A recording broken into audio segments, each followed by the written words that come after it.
மிதுன ராசிக்காரங்க வாழ்க்கையில் பிறந்ததுலேருந்தே கஷ்டம் தான். நீங்கள் நினைப்பீங்க மிதுன ராசிக்கு மட்டும்தான் கஷ்டங்கிறது இருக்குதா, ஏன் எல்லா ராசியும் தானே கஷ்டப்படுறாங்க அப்படின்னு நினைப்பீங்க. மற்ற ராசிக்காரங்களை விட மிதுன ராசிக்கு கஷ்டங்கிறது கொஞ்சம் அதிகமாகவே இருக்குது. மிதுன ராசிக்காரங்க மற்றவங்க மேலே பாசத்தையும் அன்பையும் அதிகமாக காட்டுவாங்க. ஆனால் இவங்களுக்கு யாருமே அதை திருப்பி காட்ட மாட்டாங்க. தங்களுடைய கஷ்டத்தையும் கண்ணீரையும் கடுகளவு கூட மற்றவங்களுக்கு தெரியாமல் பார்த்துக்குவாங்க. இதனால பார்க்குறவங்க எல்லாருமே மிதுன ராசியா இவங்களுக்கு என்னப்பா சூப்பராக இருக்கிறாங்க, இவங்களுக்கு என்ன குறைச்சல் அப்படின்னு தான் நினச்சிட்டு இருக்கிறாங்க. ஆனால் சாப்பாட்டு கூட கஷ்டப்படுறது உங்களுக்கு மட்டும்தான் தெரியும். கஷ்ட காலத்தில் திரும்பி பார்க்க கூட ஆள் கிடையாது. ஏதோ தட்டு மாதிரி எந்திரிச்சு நிற்கிறப்போ உங்களை குறை சொல்றதுக்குன்னு நிறைய பேர் தேடி வருவாங்க. புதுமையான சிந்தனைக்கு சொந்தக்காரங்க, பூ போல மனசு, கோபத்தை மறைச்சிட்டு சிரிப்பு மட்டும் காட்டக்கூடியவங்க, எடுத்த காரியத்தை எப்படியாவது முடிச்சிடணும் அப்படிங்கிறதுக்காக கஷ்டப்பட்டு போராடக்கூடியவங்க, எறும்புக்கு கூட துரோகத்தை நினைக்க மாட்டாங்க. உங்கள் சொந்தக்காரங்க நண்பர்களுக்கு ஒரு தேவை இருக்குதுன்னா மட்டும்தான் உங்களை தேடி வருவாங்க. அந்த தேவை முடிஞ்ச உடனே உங்களை தூக்கி போட்டுருவாங்க. மறுபடியும் அவங்க உங்ககிட்ட உதவின்னு கேட்பாங்க. அவங்க பண்ண துரோகத்தை எல்லாமே மறந்துட்டு மீண்டும் அவங்களுக்காக உதவி செஞ்சு ஏமாறக்கூடியவங்க தான் மிதுன ராசிக்காரங்க. வாழ்க்கையில் எப்படியாவது முன்னேறணும் அப்படிங்கிறதுக்காக தினம் தினம் கஷ்டப்பட்டு உழைக்கக்கூடியவங்க.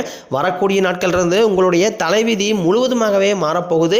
ஏப்ரல் 20ஆம் தேதிக்கு பிறகு பார்த்தீங்கன்னா உங்களுக்கு 5 கிரகங்களுடைய சேர்க்கை ஒன்றாக இருக்குது. இது உங்கள் வாழ்க்கை நிலையவே முழுவதும் மாற்றப்போகுது.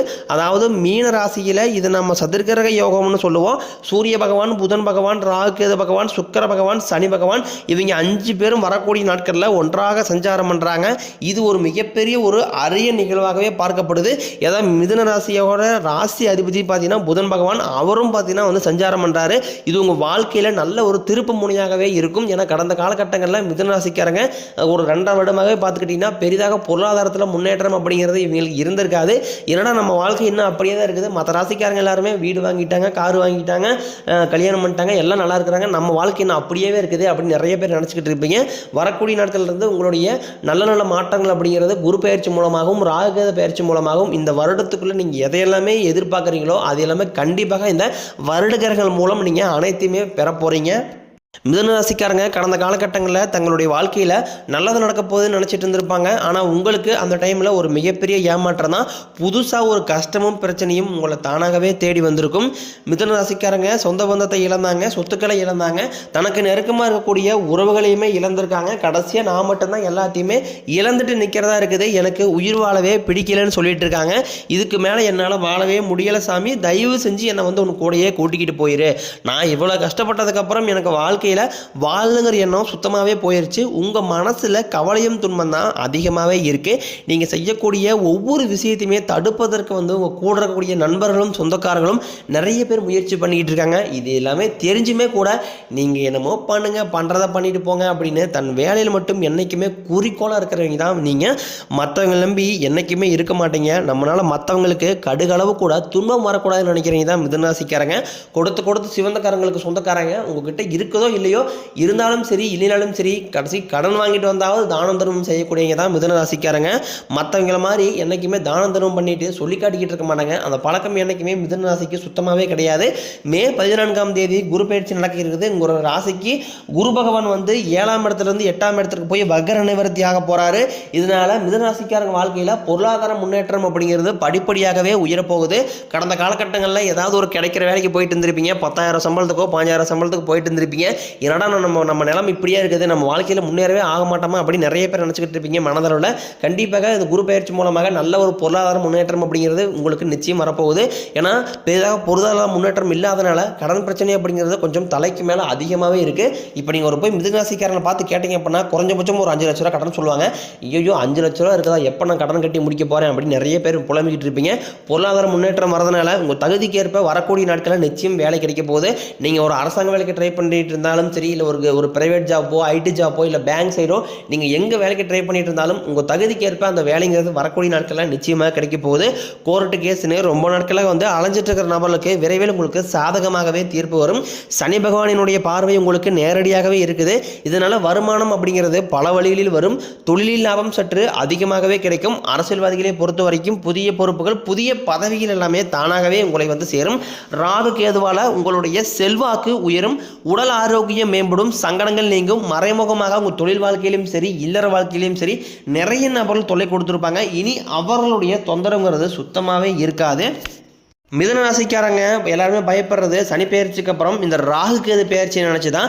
ஏன்னா சனி பகவானை பொறுத்த வரைக்கும் பார்த்தீங்கன்னா நீங்கள் முதலில் செய்த கர்மாவிற்கு ஏற்ற தண்டனையை தான் ஃபஸ்ட்டு கொடுப்பாரு.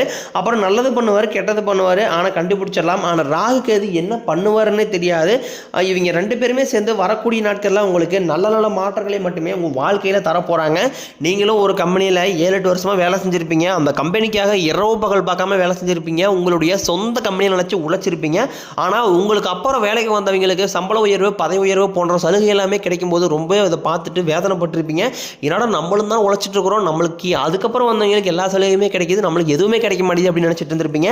இனி வரக்கூடிய நாட்களில் உங்களுக்கு குரு பெயர்ச்சி மூலமாக சம்பள உயர்வு, பதவி உயர்வு போன்றவை எல்லாமே கிடைக்க போகுது. உங்கள் வார்த்தைக்கு மதிப்பு மரியாதை நீங்கள் வேலை செய்யக்கூடிய இடங்களில் கிடைக்கும். தொழிலில் இருந்த தடைகள் விலகுவது மட்டும் இல்லாமல் சிலர் புதிதாக தொழில் தொடங்குவீங்க. உற்பத்தியில் இருந்த தடைகள் நீங்கி தொழிலை விரிவு செய்வீங்க. வரக்கூடிய நாட்களில் விற்பனை அதிகமாகும். ஏற்றுமதி இறக்குமதி தொழிலில் நல்ல லாபம் கிடைக்கும். நீங்கள் செய்யக்கூடியது சின்ன தொழிலோ பெரிய தொழிலோ நல்ல ஒரு வளர்ச்சி அப்படிங்கிறது நிச்சயம் உங்களுக்கு ஏற்படும். திருமணமாகாத மிதுன ராசி ஆண்களோ பெண்களோ, இதில் குறிப்பாக பெண்களுக்கு ஏதாவது ஒரு வகையில் திருமண நிலை அப்படிங்கிறது அமைஞ்சிருது. ஆனால் இதில் ஆண்கள் தான் பார்த்தீங்கன்னா ரொம்பவே பாவம். ஏன்னா ஜாதகம் செட் ஆகிறது இல்லை, சுத்த ஜாதகமாக இருக்குது, செவ்வாய் ஜாதகமாக இருக்குது, அப்புறம் பரிகார செவ்வாயாக இருக்குது. இந்த மாதிரி நிறைய சிக்கல் எல்லாமே சந்திச்சுட்டு இருக்கிறீங்க. அது மட்டும் இல்லாமல் பொருளாதாரத்தில் ரொம்பவும் பின்தங்கி இருக்கிறதுனால வரணும் அப்படிங்கிறது ஈஸியாகவே கிடைக்க மாட்டேங்குது. ஏன்னா இப்போ இருக்கக்கூடிய பெண்கள் வீட்டில் பார்த்தீங்கன்னா ரொம்ப டிமாண்ட் பண்ணுறாங்க, மாப்பிள்ளை கொஞ்சம் வசதியாக இருக்கணும், கவர்மெண்ட் ஜாப்பாக இருக்கணும், ஐடி ஜாப்பாக இருக்கணும் அப்படின்ட்டு. இதனாலேயே மிதுன ராசிக்காரங்களுக்கு திருமணம் பாக்கியம் அப்படிங்கிறது ஏதாவது ஒரு வகையில் தடைப்பட்டே போயிட்டு இருக்கு. வரக்கூடிய அந்த குரு பெயர்ச்சி மூலமாகவும் ராகுகேது பெயர்ச்சி மூலமாகவும் கண்டிப்பாக உங்களுக்கு நீங்கள் பொருளாதாரத்தை நல்ல ஒரு முன்னேற்றத்தை அடைய போகிறீங்க. விரைவில் உங்களை தானாகவே தேடி நல்ல ஒரு வரன் அப்படிங்கிறது நிச்சயமாக அமையும். வாழ்க்கை துணையை இழந்த மிதுன ராசி ஆண்களோ பெண்களோ அடுத்து இரண்டாவது திருமணம், அதாவது மறுமணம் பண்ணலாமா வேண்டாமா அப்படிங்கிற ஒரு குழப்பத்திலே இருப்பீங்க. ஏன்னா இப்போ இருக்கக்கூடிய சூழ்நிலையும் காலகட்டத்தையும் பொருளாதாரத்தை வச்சு பார்க்கும்போது ஒரு சிங்கிள் பேரண்டால் இந்த சொசைட்டியை சர்வே பண்ணுறது ரொம்ப ரொம்ப கடினம். கண்டிப்பாக ஒரு துணை அப்படிங்கிறது நிச்சயமாக தேவை. நீங்கள் எதிர்பார்த்த மாதிரியே நல்ல ஒரு மறுவாழ்க்கை அப்படிங்கிறது வரக்கூடிய நாட்களில் உங்களுக்கு நிகழும். குழந்தையை பார்க்கறதுக்காக இயங்குவர்களுக்கும் நீங்களும் போகாத ஹாஸ்பிட்டலில், பார்க்காத ட்ரீட்மெண்ட்டில், கும்பிடாத சாமியில் சாமி எங்களுக்கு பார்த்தீங்கன்னா மேரேஜ் ஆகி 4 வருஷம் ஆகுது, 6 வருஷம் ஆகுது, 8 வருஷம் ஆகுது, எங்களுக்கு பிள்ளை பேர் பாக்கியமே இல்லை அப்படின்னு நிறைய பேர் ஃபீல் பண்ணிட்டு இருப்பீங்க. உங்களுக்கு குரு பயிற்சி மூலமாகவும் ராகுகேது பயிற்சி மூலமாகவும் உங்களுக்கு உடல் சார்ந்த பிரச்சனைகள் அனைத்தும் முழுவதுமாகவே நிவர்த்தியாகி விரைவில் ஒரு வருடங்களுக்குள்ள உங்களுக்கு விரைவில் பிள்ளை பெற பாக்கியம் அப்படிங்கிறது உண்டாகும். பிரிந்திருக்கக்கூடிய கணவன் மனைவி எல்லாமே மீண்டும் ஒரு முறை சேர்ந்து பேசக்கூடிய வாய்ப்பு கிடைக்கும் பட்சத்தில் கண்டிப்பாக இருவரும் ஒன்றாக சேர்ந்து வாழ்வீங்க. காதலில் இப்போ எல்லாமே பார்த்தீங்கன்னா அதிகமாக தோல்வியை சந்திக்கக்கூடிய ராசி அப்படின்னா அது மிதுன ராசிக்காரங்க தான். ஏன்னா மிதுன ராசிக்காரங்களும் கடந்த காலகட்டங்களில் காதலில் அதிகமாக ஜெயிச்சிட்டு இருந்தாங்க. ஆனால் இப்போ இந்த 2-3 வருடமாகவே பார்த்தீங்கன்னா காதலில் நிறைய தோல்வியை சந்திச்சுட்டு இருக்கிறீங்க. ஏன்னா காதலை வெளிப்படுத்தும் போது அந்த காதல் ஓகே சொல்ல மாட்டாங்க. அதையும் தாண்டி நீங்கள் லவ் பண்ணும்போது வீட்டில் போய் சொல்லும்போது வீட்டுக்குரிய பேரண்ட்ஸ் ஒத்துக்க மாட்டாங்க. இந்த மாதிரி நிறைய சிக்கல் எல்லாமே சந்திச்சுட்டு இருப்பீங்க. விரைவில் உங்களுக்கு நீங்கள் காதலில் கண்டிப்பாக வெற்றி அடைய போகிறீங்க. உங்களுக்கு வீட்டில் போய் சொல்லும்போது வீட்டில் இருக்கக்கூடிய பேரண்ட்ஸே உங்களுக்கு திருமணம் செய்து வைக்கக்கூடிய வாய்ப்புகள் எல்லாமே உங்களுக்கு பிரகாசமாகவே இருக்குது. குடும்பத்தில் உள்ள பிரச்சனைகள் நீங்கி தம்பதிகள் ஒருத்தருக்கு ஒருத்தர் புரிஞ்சுக்குவீங்க. விட்டு கொடுத்து போகக்கூடிய மனப்பான்மை எல்லாமே உங்களுக்கு விரைவில் வரப்போகுது. சிலருக்கு படிப்பதற்காகவும் வேலை விஷயமாகவும் தொழில் விஷயமாகவும் வெளியூர் வெளிநாடு போகக்கூடிய வாய்ப்புகள் எல்லாமே விரைவில் கிடைக்க போகுது. உங்கள் குடும்பத்தில் கடந்த காலகட்டங்களில் கடந்த 2.5 வருடமாகவே எந்த ஒரு சுப நிகழ்ச்சியுமே நடந்திருக்காது. இனி உங்கள் குடும்பத்தில் திருமணம், சீமந்தம், புதிதாக வீடு கட்ட ஆரம்பிப்பீங்க, கிரகப்பிரவேசம் போன்ற சுப நிகழ்ச்சி எல்லாமே நடக்க போகுது. சிலர் புதிதாக தொழில் தொடங்கலான முயற்சி பண்ணுவீங்க. அந்த முயற்சி எதிர்பார்த்த உதவிகள் உங்களுக்கு நிச்சயம் கிடைக்கும்.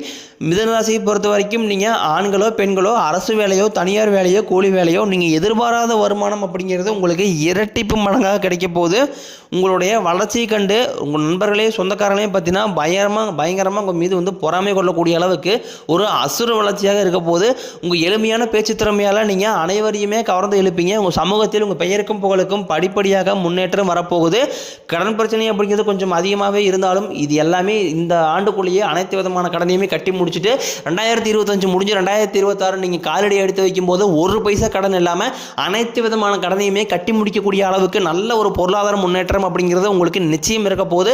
உடல் ரீதியை பொறுத்த வரைக்கும் என்ன நோயினே தெரியாது. ஹாஸ்பிட்டல் போனால் 5000-10,000 செலவாகுது.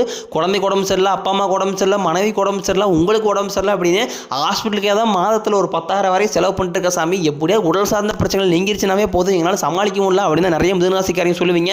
உங்களுக்கு குரு பெயர்ச்சி மூலமாக உடல் சார்ந்த பிரச்சனைகள் அனைத்தும் முழுவதுமாகவே நிவர்த்தியாக போகுது. இரத்த கொதிப்பு, சர்க்கரை போன்ற நோய்கள் அனைத்தும் உங்களுக்கு விரைவில் கட்டுக்குள் வரும். மாணவர்களை பொறுத்த வரைக்கும் நீங்கள் 10ஆம் வகுப்பு 11ஆம் வகுப்பு 12ஆம் வகுப்பு போத்தோன்னு நினச்சி நிறைய மாணவர் பயந்துட்டு இருப்பீங்க. நல்ல மதிப்பெண் வருமா வராதா அப்படின்னு கண்டிப்பாக நீங்கள் எதிர்பார்த்த மாதிரி நல்ல ஒரு மதிப்பெண் அப்படிங்கிறது நிச்சயம் உங்களுக்கு கிடைக்கும்.